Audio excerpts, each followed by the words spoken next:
अस्सलाम वालेकुम। आज का मेरा टॉपिक, जिंदगी के सामने कभी हथियार मत डालें। आज का टॉपिक शुरू करने से पहले मेरी आपसे रिक्वेस्ट है कि मेरे चैनल को सब्सक्राइब और लाइक ज़रूर कीजिएगा, ताकि मैं आप लोग के लिए हर रोज़ एक नया टॉपिक ला सकूं और मेरी हौसला अफजाई हो सके। अस्सलाम वालेकुम सबसे पहले, और बिस्मिल्लाहिर्रहमानिर्रहीम। जिंदगी के सामने हथियार मत डालें। ये तहरीर एक नौजवान इंसान की है जिसके पास पढ़ने के लिए इतने पैसे नहीं थे कि वो किसी जगह पे अच्छी तालीम हासिल कर सके, इसलिए ज़मीन फरोख्त करके पढ़ना शुरू किया। फौरन से पीएचडी कर ली।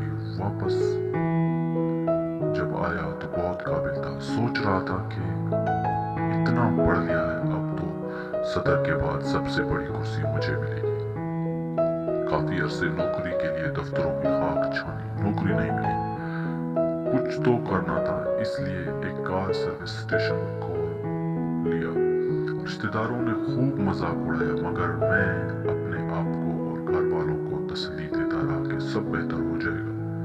सर्विस स्टेशन बहुत खस्ता हाल था। शीशों के बजाय प्लास्टिक का सहारा लिया। काबुल की यख बस्ता और तेज तंद हवाएं रोज प्लास्टिक उड़ा ले जाती, और मुझे हर रोज नए प्लास्टिक खरीदने पड़ते हैं। चचाजाद भाइयों को मेरी नई काम से काफी राहत महसूस होती थी। आए रोज खूबसूरत कारें लाते और मुझसे धुलाते थे। अगरचा मेरे साथ और भी लोग काम करते, मगर इनकी कारें हमेशा मैं खुद साफ करता था। सख्त सर्दी का मौसम था। काबुल की यख बस्ता हवाएं जिस्म को के आर पार गुजरती थी। मैं प्लास्टिक वाली खिड़की से बाहर का मंजर देखता रहा था। चचाजाद आए, गाड़ी खड़ी की और सफाई का कहा। मैंने देखा गाड़ी अंदर से पूरी तरह गोबर, घास और बाकी चीजों से भरी पड़ी है। खुदा जाने, मगर मेरा गुमान ये था कि इन्होंने खुद ही जानबूझ के गंदगी की है ताकि मैं साफ करूं और वो देखकर सुकून पाए। मेरे साथ काम करने वाले गाड़ी की तरफ लपके मैंने इन्हें मना किया। मतलब ये था कि अब चचाजाद भाई है, वो तो सिर्फ इसलिए आया है कि मुझे सफाई करते हुए देखे। मैंने बड़ी खुशसलूबी से गाड़ी को खुद धोया। काम बहुत सख्त था। मेरी आंखें भर आई, मगर काम करता रहा और इनकी गंदी गाड़ी साफ की। चचाजाद भाई चाय का कप हाथ में पकड़े बाहर आए और कहा, अच्छी तरह साफ करना। अगर सच पूछे तो बहुत ही कठिन हालत थी मेरी, मगर मैं नहीं चाहता था कि भाई की उम्मीदों पर पानी फिरे। कुछ दिनों बाद एक शख्स आया जिसकी मैंने कार अच्छी तरह धोई। कार का मालिक काफी मुस्तरद था। मैंने सोचा शायद गाड़ी अच्छी तरह साफ नहीं हुई है। मैंने पूछा, भाई क्या बात है, आप इतने परेशान क्यों हैं? इन्होंने कहा, मैं तालिब इल्म हूँ और मेरा इम्तिहान है। अजीब बात यह थी कि वो माशियात का तालिब इल्म था और दूसरी तरफ मैंने माशियात में पीएचडी कर रखी थी। मैंने पूछा, किस मजमून का पर्चा है? इन्होंने कहा कि अकाउंटिंग। मैंने कहा, तुम सामने से रूम में जाओ, मैं आता हूँ। मैंने इन्हें 6 माह की सबक 15 मिनट में समझा दिया। कहा, ये गाड़ी आपने धोई है? मैंने कहा, हाँ जी। जिंदगी है, काम तो करना है। मैंने इन्हें अपनी पढ़ाई के बारे में बताया। वो हैरान था। वो जिद करने लगा कि आपको मेरे साथ चलना होगा। हमारी यूनिवर्सिटी के वीसी मेरे दोस्त हैं, मैं इनसे बात करता हूँ, वो आपको जरूर नौकरी देंगे। मैं इनके साथ चलने लगा तो इन्होंने मेरे मैले कुचैले कपड़े देखकर इस्तफसार किया, कोई और कपड़े नहीं हैं आपके पास?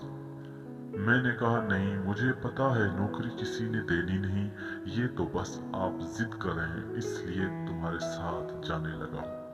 अगले कपड़े जेब तन किए हुए मैं वीसी ऑफिस के एक कोने में खड़ा हो गया। ऑफिस में कीमती फर्नीचर रखा हुआ था, मगर मेरा दिल नहीं कर रहा था कि इस पर बैठूं। वीसी मुझे मिस्त्री समझा, मैंने एक कपड़ा लिया, सोफे पे रखा और बैठ गया। तालिब इल्म ने मेरी कहानी इन्हें सुनाई। इन्होंने तमस्खुराना नजरों से मुझे घूरा।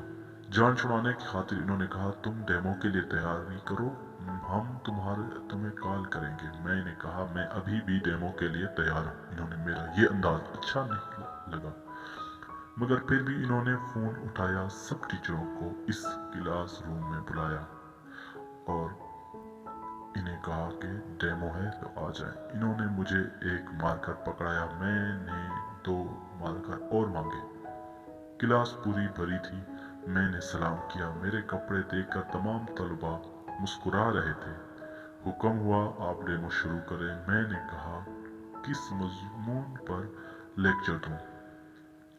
कहा, आपकी मर्जी। मैंने माशियात के 10 मौजूआत बोर्ड पर लिखे।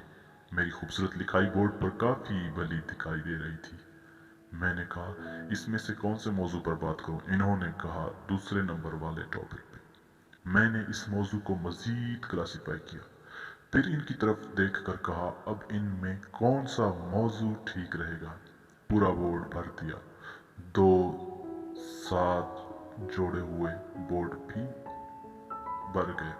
अचानक तालियां बजने लगी। मैंने मुड़कर पीछे देखा, पूरी क्लास खड़ी थी और तालियां बजा रही थी और इनके सामने मैं मैले कपड़ों में खड़ा था। वीसी ने कहा, भाई बताओ कितनी तनख्वाह लोगे? और मुझे नौकरी मिल गई। मैंने मशीन की तरह काम किया। माँ के आखिर में मुझे यूनिवर्सिटी बेस्ट टीचर का अवार्ड के साथ अच्छी खासी तनख्वाह मिली। सबसे ज्यादा तनख्वाह इस यूनिवर्सिटी में 50,000 अफगानी थी, पर मुझे 1,20,000 पर रख लिया गया। इसके बाद अमेरिकी यूनिवर्सिटी, फाइनेंस मिनिस्ट्री, बैनुल अक़वामी कॉन्फ्रेंसों और दुनिया में कई यूनिवर्सिटियों में काम करने का मौका मिले। मेरी सर्विस स्टेशन की 1 साल कॉन्ट्रैक्ट अभी खत्म नहीं हुआ था और मैंने 30 ममालिक देख लिए। मैं आज भी अपने चचाजादों के साथ नेक बर्ताव करता हूँ। वो भी मेरा बहुत एहतराम करते हैं और नाम के साथ साहब जरूर कहते हैं। मैं खुदा से खुश हूँ। जिंदगी के सामने कभी हथियार मत डालें। जिंदगी के मैदान में उतार चढ़ाव आते ही रहते हैं।